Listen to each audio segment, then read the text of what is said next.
Welcome to the MSN's coverage of today's Creeper Bowl, and it's that time again for the pregame preview. First on the table is Newman. This year they have run a spread or post style of offense. They've never mixed both combined, and Coach Jackson talked about that in an interview coming up right after this. So, with that, Newman is that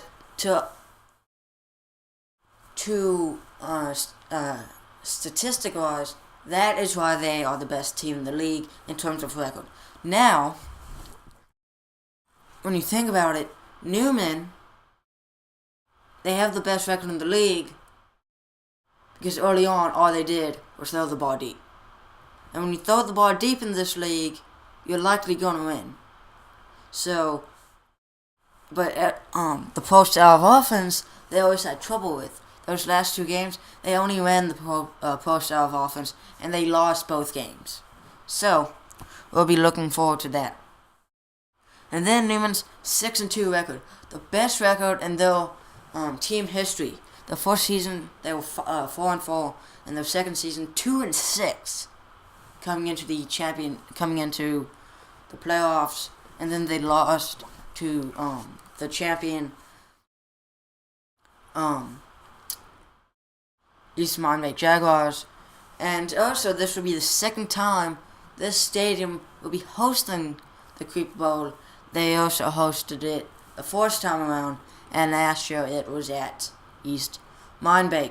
So today, we are looking for Newman to be powerful in the passing game, slow in the running game, and to have a big advantage, because we have already seen that about half or even more than all the tickets sold are Newman fans. And to put that into speculation, this stadium seats 6,158 fans plus an extra 50 right where we are in the Brickyard Grill. And now over to Coach Jackson. Thank you for taking this time today. Now, my first question: what do you think of Mindbake? Right now, but I really just think that they are a scrappy bunch of players. Because of all the injuries they have given to players throughout the league over the past 2.5 years, coming into 3 years, they're a good ball club too.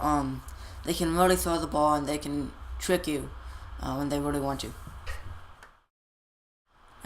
Next question.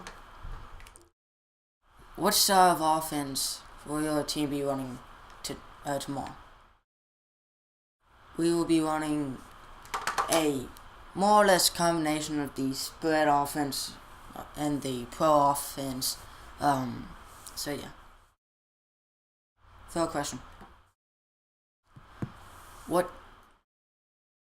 How's the vibe been around the locker room ever since y'all clinched the championship berth a few weeks ago? It's not been that loud. Before the mind bake and how the players just went out celebrating. Today, after they won, but that's not us. We've just been going out, working our beat off, getting ready for this game. Vibe-wise, it's been quiet. Everybody's just more or less focused on the championship. They don't really want to celebrate at all, because to us, there's nothing to celebrate yet. Yeah, we finished with the best record in the league, but when you're playing a playoff like this, that never means that you are going to win the championship game. You can go to the BCS, the college football playoff. Clemson was the number 1 seed, undefeated. And people thought, okay, just because they're Clemson just because they're number one and they're undefeated means they're going to win. But no, they didn't. Anything can happen in a playoff. And obviously Alabama came and beat them. Okay, last question. If you could change anything about this season, what would you have changed in preparation for this?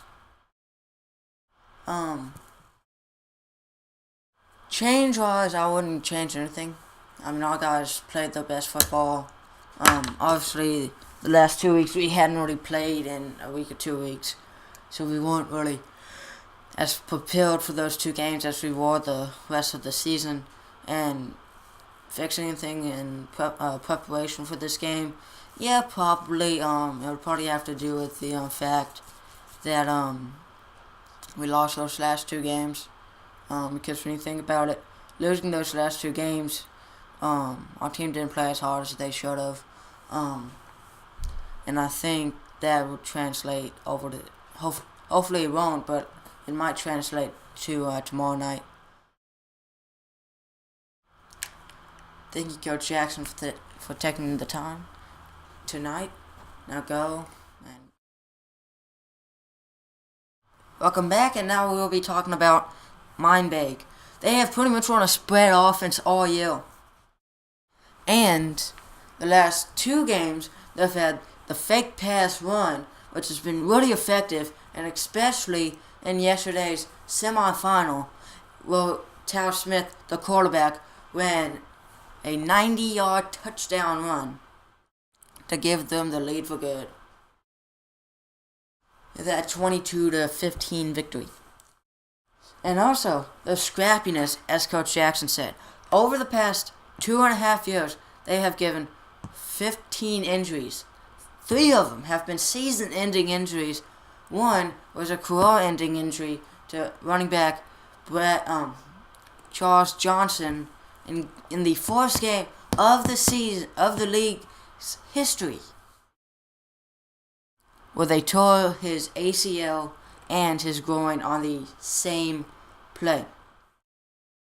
And so that will pretty much do it, Hill. And like we said, they have less than half of their fans here. But we are still looking for a good game this afternoon. Check into the live stream at 3 p.m. Eastern, and it will be 6:30 p.m. Minecraft Standard Time. So long, everybody.